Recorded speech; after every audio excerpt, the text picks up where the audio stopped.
Chapter 1, Bill's Story. War fever ran high in the New England town to which we knew. Young officers from Plattsburgh were assigned, and we were flattered when the first citizens took us to their homes, making us feel heroic. Here was love, applause, war, moments sublime, with intervals hilarious. I was part of life at last, and in the midst of the excitement I discovered liquor. I forgot the strong warnings and the prejudices of my people concerning drink. In time we sailed for over there. I was very lonely and again turned to alcohol. We landed in England. I visited Winchester Cathedral. Much moved, I wandered outside. My attention was caught by a doggerel on an old tombstone. Here lies a Hampshire grenadier who caught his death drinking cold small beer. A good soldier is near forgot whether he died by musket or by pot. Of Nehemiah's warning, which I failed to heed. 22 and a veteran of foreign wars, I went home at last. I fancied myself a leader, for had not the man of my battery given me a special token of appreciation. My talent for leadership, I imagined, would place me at the head of vast enterprises which I would manage with the utmost assurance. I took a night law course and obtained employment as investigator for a surety company. The drive for success was on. I'd prove to the world I was important. My work took me about Wall Street, and little by little I became interested in the market. Many people lost money, but some became very rich. Why not I? I studied economics and business as well as law. Potential alcoholic that I was, I nearly failed my law course. At one of the finals, I was too drunk to think or write. Though my drinking was not yet continuous, it disturbed my wife. We had long talks when I would steal her forebodings by telling her that men of genius conceived their best project when drunk, that the most majestic construction of philosophic thought was so derived. By the time I had completed the course, I knew the law was not for me. The inviting maelstrom on Wall Street had me in its grips. Business and financial leaders were my heroes. Out of this alloy of drink and speculation, I commenced to forge the weapon that one day would turn in its flight like a boomerang and all but cut me down to ribbons. Living modestly, my wife and I saved $1,000. I went into certain securities, then cheap and rather unpopular. I rightly imagined that they would someday have a great rise. I failed to persuade my broker friends to send me out, looking over factories and managements, but my wife and I decided to go anyway. I had developed a theory that most people lost money in stocks through ignorance of the markets. I discovered many more reasons later on. We gave up our positions and off we roared on a motorcycle, the sidecar stuffed with tent, blankets, and a change of clothes, and 3 huge volumes of a financial reference service. Our friends thought a lunacy commission should be appointed.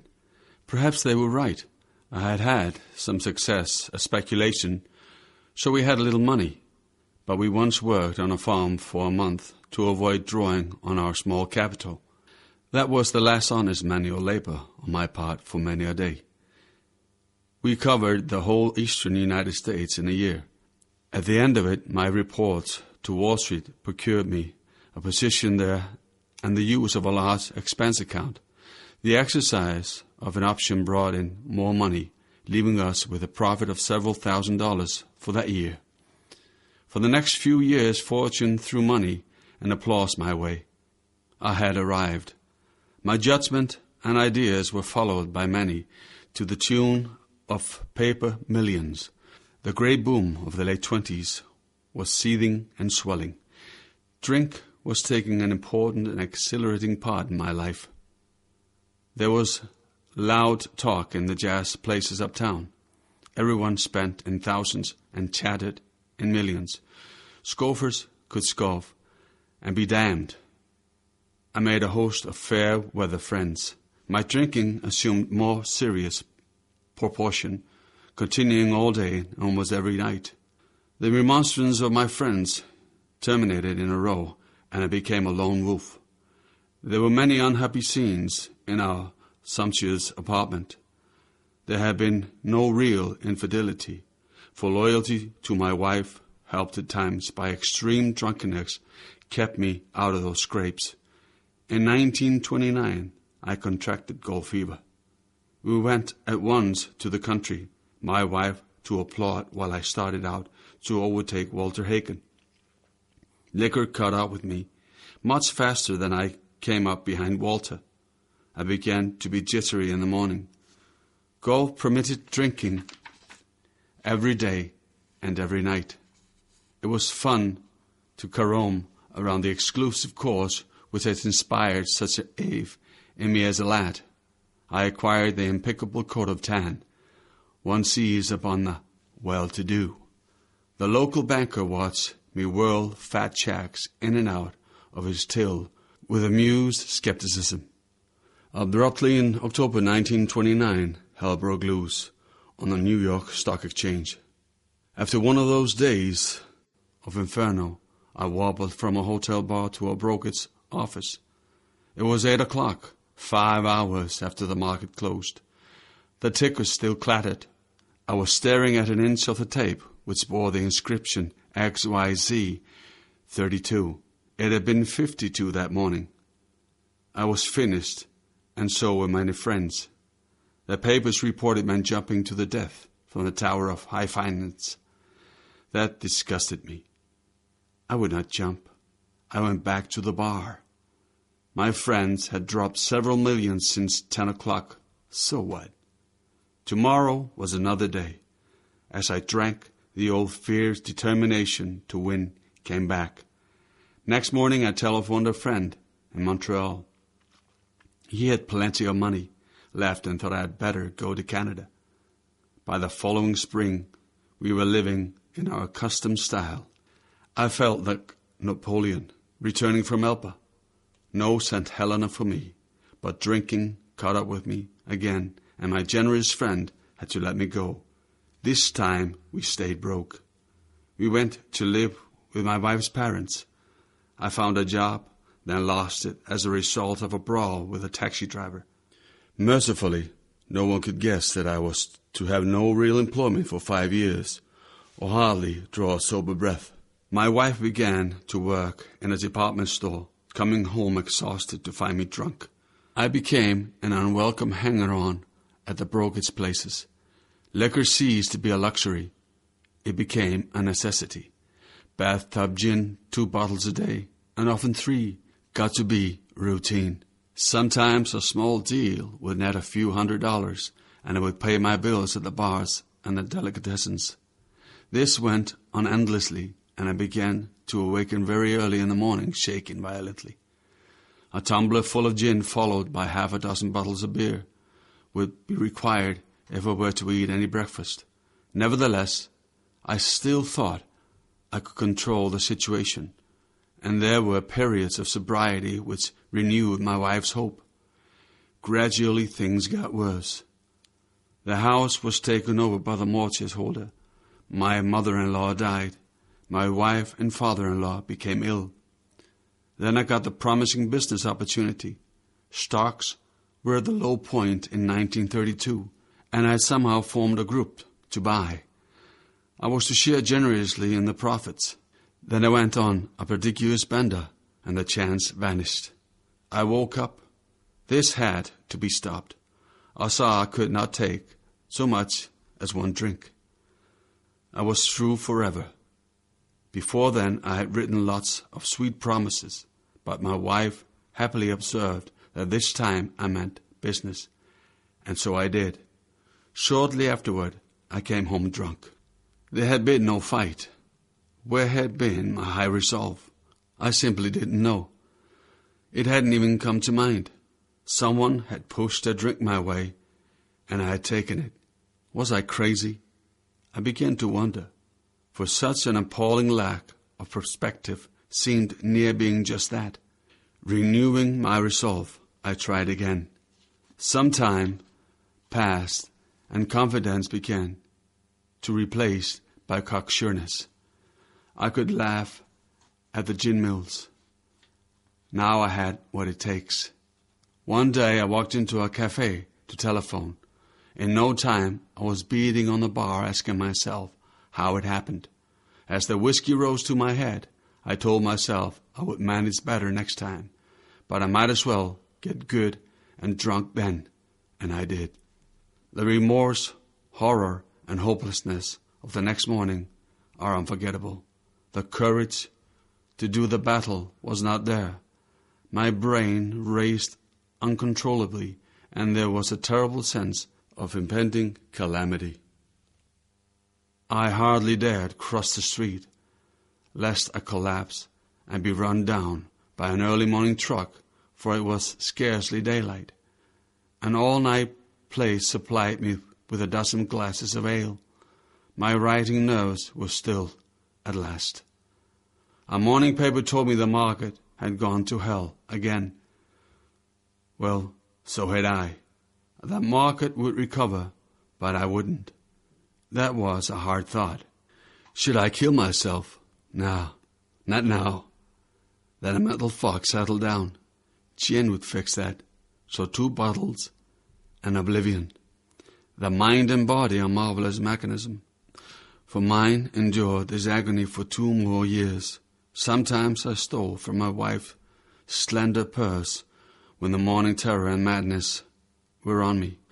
Again I swayed dizzily before an open window or the medicine cabinet where there was poison, cursing myself for a weakling. There were flights from city to country and back, as my wife and I sought escape. Then came the night when the physical and mental torture was so hellish I feared I would burst through my window, sash and all. Somehow I managed to drag my mattress to a lower floor, lest I suddenly leap. A doctor came with a heavy sedative. Next day found me drinking both gin and sedative. This combination soon landed me on the rocks. People feared for my sanity. So did I. I could eat little or nothing when drinking, and I was 40 pounds underweight. My brother-in-law is a physician, and through his kindness and that of my mother, I was placed in a nationally known hospital for the mental and physical rehabilitation of alcoholics. Under the so-called belladonna treatment, my brain cleared. Hydrotherapy and mild exercise helped me much. Best of all, I met a kind doctor who explained that though certainly selfish and foolish, I had been seriously ill, bodily and mentally. It relieved me somewhat to learn that in alcoholics the will is amazingly weakened when it comes to combating liquor, though it often remains strong in other respects. My incredible behavior in the face of a desperate desire to stop was explained. Understanding myself now, I fared forth in high hope. For 3 or 4 months the goose hung high. I went to town regularly and even made a little money. Surely this was the answer, self-knowledge. But it was not, for the frightful day came when I drank once more. The curve of my declining moral and bodily health fell off like a ski jump. After a time I returned to the hospital. This was the finish, the curtain, it seemed to me. My weary and despairing wife was informed that it would all end with a heart failure during delirium tremens, or I would develop a wet brain, perhaps within a year. She would soon have to give me over to the undertaker or the asylum. They did not need to tell me. I knew and almost welcomed the idea. It was a devastating blow to my pride. I, who had thought so well of myself and my abilities, of my capacity to surmount obstacles, was cornered at last. Now I was to plunge into the dark, joining that endless procession of sods who had gone on before. I thought of my poor wife. There had been much happiness after all. What would I not give to make amends? But that was over now. No words can tell of the loneliness and despair I found in the bitter morass of self-pity. Quicksand stretched around me. In all directions I had met my match. I had been overwhelmed. Alcohol was my master. Trembling, I stepped from the hospital, a broken man. Fear sobered me a bit. Then came the insidious insanity of that first drink. And on Armistice Day, 1934, I was off again. Everyone became resigned to the certainty that I would have to be shut up somewhere, or should stumble along to a miserable end. How dark it is before the dawn. In reality, that was the beginning of my last debauch. I was soon to be catapulted into what I like to call the fourth dimension of existence. I was to know happiness, peace, and usefulness in a way of life that is incredibly more wonderful as time passes. Near the end of the bleak November, I sat drinking in my kitchen. With a certain satisfaction, I reflected there was enough gin concealed about the house to carry me through that night and the next day. My wife was at work. I wondered whether I dare hide a full bottle of gin near the head of our bed.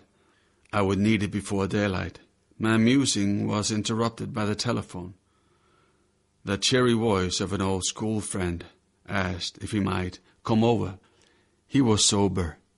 It was years since I could remember his coming to New York in that condition. I was amazed. Rumor had it that he had been committed for alcoholic insanity. I wondered how he had escaped.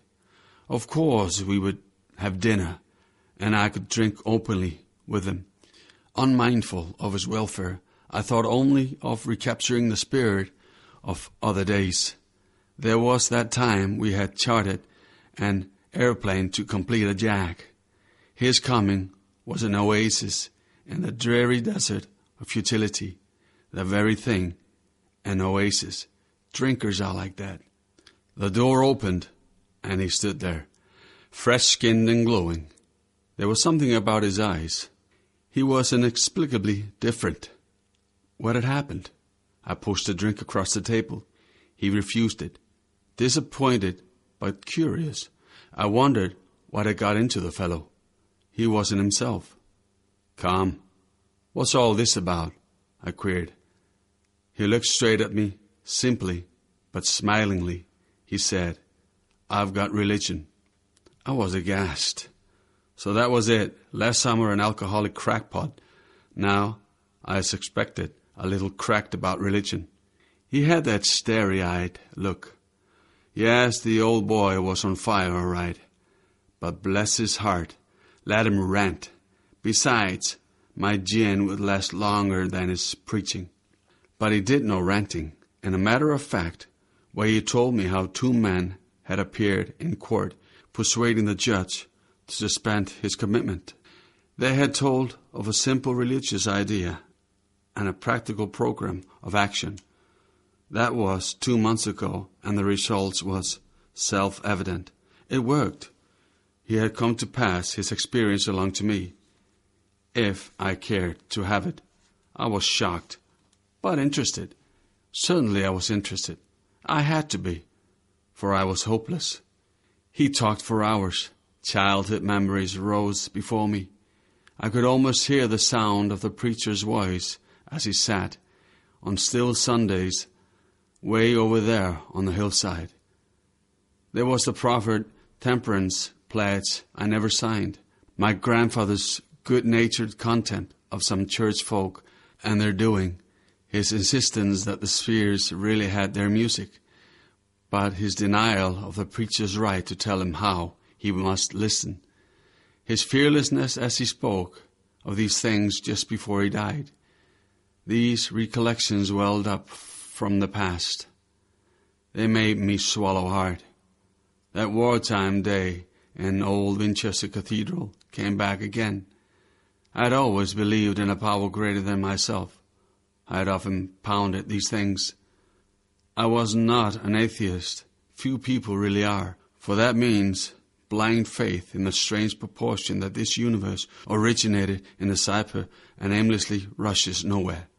My intellectual heroes, the chemists, the astronomers, even the evolutionists, suggested vast laws and forces at work, despite contrary indications. I had little doubt that a mighty purpose and rhythm underlay all. How could there be so much precise and immutable law and no intelligence? I simply had to believe in the spirit of the universe, who knew neither time nor limitations, but that was as far as I had gone. With ministers and the world's religions, I parted right there. When they talked of God, personal to me, who was love, superhuman strength, and direction, I became irritated, and my mind snapped shut against such a theory. To Christ I conceded the certainty of a great man, not too closely followed by those who claimed him. His moral teaching most excellent. For myself, I had adopted those parts which seemed convenient and not too difficult. The rest I disregarded. The wars which had been fought, the burnings and the chicaneries that religious dispute had facilitated made me sick. I honestly doubted whether, on balance, the religions of mankind had done any good, judging from what I had seen in Europe, and since the power of God in human affairs was negligible, the brotherhood of man a grim jest. If there was a devil, he seemed the boss universal, and he certainly had me. But my friend sat before me, and he made the point-blank declaration that God had done for him what he could not do for himself. His human will had failed. Doctors had pronounced him incurable. Society was about to lock him up. Like myself, he had admitted complete defeat. Then he had, in effect, been raised from the dead, suddenly taken from the scrap heap to a level of life better than best he had ever known. Had this power originated in him? Obviously it had not. There had been no more power in him than there was in me at that minute, and this was none at all. That floored me. It began to look as though religious people were right after all. Here was something at work in human heart which had done the impossible. My ideas about miracles were drastically revised right then. Never mind the musty past. Here sat a miracle directly across the kitchen table. He shouted great tidings. I saw that my friend was much more than inwardly reorganized. He was on a different footing. His roots grasped a new soil. Despite the living example of my friend, there remained in me a vestige of old prejudice. The word God still aroused a certain antipathy. When the thought was expressed there might be a God personal to me, this feeling was intensified. I didn't like the idea. I could go for such conception as creative intelligence, universal mind, or spirit of nature, but I resisted the thought of a czar of the heavens, however loving his sway might be. I have since talked with scores of men who felt the same way. My friend suggested what then seemed a novel idea. He said, "Why don't you choose your own conception of God?" That statement hit me hard. It melted the icy intellectual mountain in whose shadow I had lived and shivered many years, I stood in the sunlight at last. It was only a matter of being willing to believe in a power greater than myself. Nothing more was required of me to make my beginning. I saw that growth could start from that point. Upon a foundation of complete willingness, I might build what I saw in my friend. Would I have it? Of course I would. Thus was I convinced that God is concerned with us humans when we want Him enough. At long last I saw, I felt, I believed. Scales of pride and prejudice fell from my eyes. A new world came into view. The real significance of my experience in the cathedral burst upon me. For a brief moment, I had needed and wanted God. There had been a humble willingness to have Him with me, and He came. But soon the sense of His presence had been blotted out by worldly clamors, mostly those within myself. And so it had been ever since. How blind I had been. At the hospital, I was separated from alcohol for the last time. Treatment seemed wise, for I showed signs of delirium tremens. There I humbly offered myself to God, as I understood Him, to do with me as He would. I placed myself unreservedly under His care and direction. I admitted for the first time that of myself I was nothing, that without Him I was lost. I ruthlessly faced my sins and became willing to have my new-found friend take them away, root and branch. I have not had a drink since. My schoolmate visited me, and I fully acquainted him with my problems and my deficiencies. We made a list of people I had hurt and toward whom I felt resentment. I expressed my entire willingness to approach these individuals, admitting my wrong. Never was I to be critical of them. I was to right all such matters to the utmost of my ability. I was to test my thinking by the new God consciousness within. Common sense would thus become uncommon sense. I was to sit quietly when in doubt, asking only for direction and strength to meet my problems as He would have me. Never was I to pray for myself, except as my requests bore on my usefulness to others. Then only might I expect to receive, but that would be in great measures. My friend promised when these things were done, I would enter upon a new relationship with my Creator, that I would have the elements of a way of living which answered all my problems.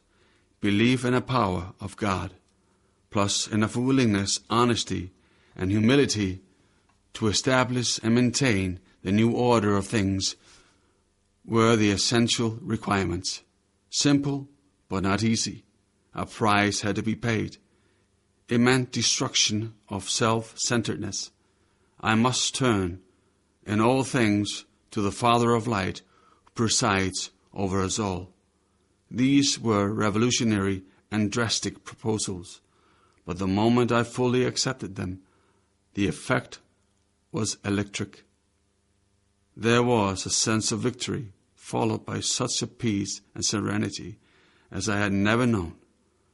There was utter confidence. I felt lifted up as though the great clean wind of mountaintop blew me through and through.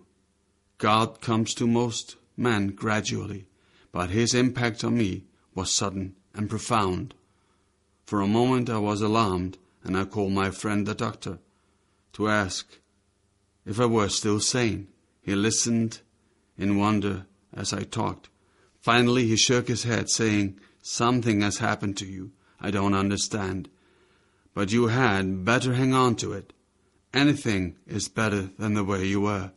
The good doctor now sees many men who have such experiences. He knows that they are real. While I lay in the hospital, the thought came that there were thousands of hopeless alcoholics who might be glad to have what had been so freely given me. Perhaps I could help some of them. they in turn might work with others. My friend had emphasized the absolute necessity of demonstrating these principles in all my affairs. Particularly was it imperative to work with others as he had worked with me. Faith without works was dead, he said, and how appallingly true for the alcoholic. For if an alcoholic failed to perfect and enlarge his spiritual life through work and self-sacrifice for others, he could not survive the certain trials and low spots ahead. If he did not work, he would surely drink again, and if he drank, he would surely die. Then faith would be dead indeed. With us, it is just like that. My wife and I abandoned ourselves with enthusiasm to the idea of helping other alcoholics to a solution of their problems. It was fortunate, for my old business associates remained skeptical for a year and a half, during which I found little work. I was not too well at the time, and I was plagued by waves of self-pity and resentment. This sometimes nearly drove me back to drink, but I soon found that when all other measures failed, work with another alcoholic would save the day. Many times I have gone to my old hospital in despair, and talking to a man there, I would be amazingly lifted up and set on my feet. It's a design for a living that works in rough going. We commenced to make many fast friends, and a fellowship has grown up among us, of which it is a wonderful thing to feel a part. The joy of living we really have, even under pressure and difficulty. I have seen hundreds of families set their feet in the path that really goes somewhere, have seen the most impossible domestic situations righted, feuds and bitterness of all sorts wiped out. I have seen men come out of asylums and resume a vital place in the lives of their families and communities. Business and professional men have regained their standing. There is scarcely any form of trouble and misery which has not been overcome among us. In one western city and its environs, there are 1,000 of us and our families. We meet frequently so that newcomers may find the fellowship they seek. At these informal gatherings, one may often see from 50 to 200 persons. We are growing in numbers and power. An alcoholic in his cups is an unlovely creature. Our struggles with them are variously strenuous, comic and tragic. One poor chap committed suicide in my home.